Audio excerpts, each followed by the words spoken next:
update natin para sa lagay ng ating panahon kung saan sa ngayon ay patuloy pa rin na malakas ang daloy ng easterlies dyan po sa silangang bahagi ng ating bansa, lalo na po sa eastern section ng Luzon at Visayas.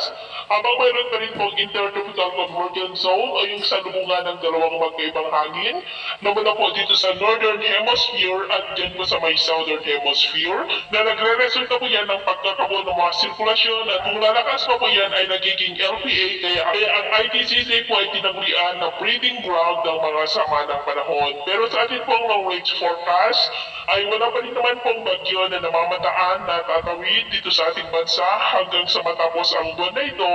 o hanggang sa susunod na 2 linggo ay storm free po tayo. At sa lagay ng ating panahon,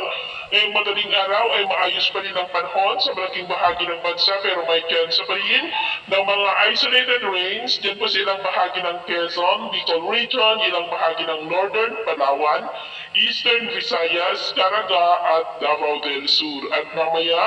ay sisikat ang araw sa malaking bahagi ng ating bansa, mainit at malinsangan. Pero may chance pa rin ang ulap na kalangitan with isolated rains and thunderstorms sa ilang bahagi ng Quezon,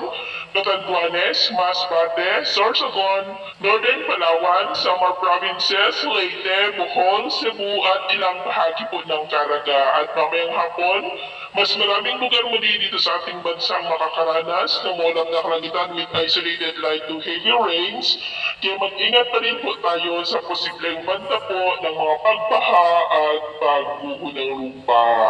At sa atin naman pong mga baybayin, wala naman po tayong nakataas na namang gale warning signals, pero iba yung pag-iingat lamang po kung papalaot tayo para mas makaiwas sa mga sakunang